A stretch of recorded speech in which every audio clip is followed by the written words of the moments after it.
Hello, family. Let me ask you something. When a young superstar walks off the pitch angry at himself after a win, is that a problem? Or is that the sign of greatness loading? Because after Barcelona's 3-0 win over Levante, one of the biggest talking points wasn't the goals. It wasn't the clean sheet. It wasn't even going top of the table. It was Lamine Yamal's reaction. The young forward was visibly frustrated with his own performance, and Barcelona manager Hansi Flick didn't criticize him. Instead, Flick defended him. He said the anger was normal. Now let's slow this down and understand what this actually means. Barcelona beat Levante 3-0 in a controlled, professional performance. They scored early, dominated possession, created multiple chances and looked composed defensively. On paper, that's a comfortable night. But Lamine Yamal didn't look satisfied. Reports after the game indicated that he felt he could have done more clinical in front of goal, sharper in decision-making, more efficient in the final third. And Flick's response was simple. This is what elite mentality looks like. Now here's why that matters. Young players often celebrate comfortable wins. They enjoy the team result. But the difference between a good young talent and a generational one is self-critique, playing under enormous spotlight. And instead of being carried by hype, he is demanding more from himself. That's dangerous, in a good way, because anger at your own performance means standards are rising internally. And Flick understands this. As a coach who has managed elite dressing rooms before, he knows that suppressing emotion in young players can be harmful. What matters is direction, not suppression. There was no dressing room drama, no rift, no tactical dispute. It was simply a young forward who felt he left something on the pitch. And let's be honest, his standards are different now. Yamal isn't treated like a kid prospect anymore.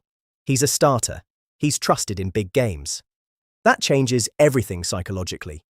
When you're a starter, you're judged like a senior player. Now let's talk about performance reality. Against Levante, Barcelona were dominant, but Yamal didn't convert the half chances that he normally thrives on. His dribbling was lively, but final decisions lacked sharpness. He wasn't poor, but he wasn't electric. And that's the key word. Elite forwards don't want good. They want impact.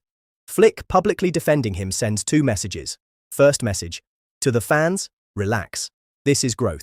Second message, to Yamal, your hunger is welcome here. Barcelona currently sit top of the table after that win.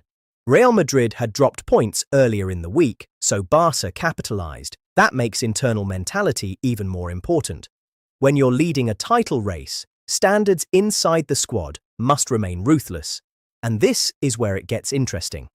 Barcelona under Flick are trying to balance youth and pressure. They're blending academy products with experienced leaders. If young stars like Yamal start demanding more from themselves, that culture spreads. That's how standards elevate. Now, was this anger dramatic? No. There were no public outbursts, no tunnel confrontation. It was body language, a frustrated reaction, a self-assessment. And in modern football, where everything is amplified on social media, even normal competitive frustration becomes headline material. But here's the educational takeaway. Elite mentality often looks uncomfortable. Cristiano Ronaldo used to show visible frustration after missed chances, even in wins. Lionel Messi has walked off shaking his head after scoring twice because he missed one. Great players are rarely satisfied. So when Flick says it's normal, he's not dismissing it, he's validating ambition. Now tactically, Barcelona's system requires wide forwards to track back, create width, cut inside, and finish. That's a heavy load for a teenager. So occasional dips in efficiency are expected, but the important detail, he cares. Barcelona fans should see this as a positive sign. It means he is not content with praise. He wants impact. And with Barcelona now leading the league, this mentality could be crucial. Title races are often won by marginal improvements. One extra assist, one extra goal, one sharper movement. If Yamal channels this frustration correctly, it becomes fuel. So final verdict, there is no crisis. There is no dressing room issue. There is no attitude problem. There is a young star with high standards, and a manager smart enough to protect that fire instead of putting it out. And that, my lovely people, is how elite environments are built. Now let me ask you, would you rather see a young player smiling after an average performance or angry after a good one? Drop your thoughts in the comments. Like the video, subscribe. Because at Smart Sports Studio, we don't just report reactions, we explain what they mean. Family, wait. Pep Guardiola told his players to go and drink alcohol? Yes. And no, this is not a tactical experiment gone wrong. This is actually one of the most Pep Guardiola things you'll ever hear. Calculated, psychological, and very deliberate. After Manchester City secured an important win in a high-pressure period of the season, Guardiola reportedly gave his players an unusual instruction. Go out, relax, and enjoy themselves, even if that meant having a drink. Now let's unpack this properly, because on the surface, it sounds controversial. Elite footballers are monitored constantly. Diet, hydration, sleep cycles, recovery sessions, everything is optimized. Alcohol is usually something sports scientists discourage during intense competitive periods. So why would Pep encourage it? Simple. Context. This was not about building habits, it was about releasing pressure. City have been navigating a tense title race, Champions League expectations, and domestic cup competitions. Physically, they are conditioned. But mentally, that's where fatigue creeps in. Guardiola understands something critical about elite environments. Tension accumulates silently. When players operate under constant scrutiny, media pressure, fan expectations, tactical demands, their nervous systems are permanently on. And when that tension isn't released in healthy ways, performances can tighten.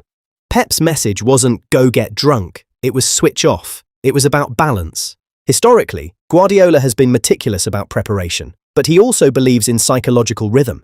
He has previously allowed squad dinners, short breaks, and informal gatherings during intense runs of fixtures.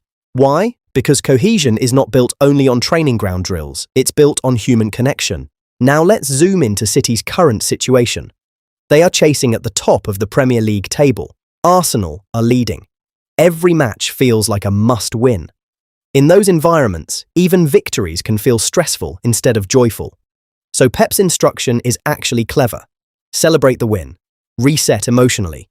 Remember that football is still human. And here's something educational for viewers. Sports science does not say one controlled social drink destroys performance. What it says is excess damages recovery. There's a difference. Modern athletes understand moderation, and Guardiola trusts his senior players, Bernardo Silva and others, to behave responsibly. Now let's talk about the psychological angle. When a coach publicly shows trust in his players' discipline, it empowers them. It sends a message. I believe in your maturity. That trust strengthens dressing room culture. Pep has always been intense, demanding, tactical. But moments like this show the other side, emotional intelligence. Now, let's be honest, fans will react in two ways. Some will say, this is relaxed leadership. Others will say, in a title race, really? But here's the reality. Manchester City's success under Guardiola has been built on marginal gains, and mental freshness is one of those gains. Football seasons are long, burnout is real, and Guardiola knows that a tight squad mentally can lose sharpness in key matches. So this instruction isn't reckless, it's strategic decompression. Now, let's connect this to the league table. City are within touching distance of Arsenal. If Arsenal slip, City must be ready. That readiness is not only tactical, it's psychological. Players who are overpressurized make rushed decisions. Players who are relaxed play instinctively. There's also historical precedent. Sir Alex Ferguson allowed controlled social time during dominant years at Manchester United. Carlo Ancelotti has spoken about trust and freedom being part of elite squad management. Not every championship season is built on rigid restriction. Some are built on harmony. And Guardiola is balancing intensity with humanity. Now, important clarification. There is no report of wild partying. There is no evidence of players breaching discipline. This was a controlled, team-bonding relaxation moment. Big difference. The educational takeaway. Peak performance requires both structure and release. Muscles recover with rest. Minds recover with freedom.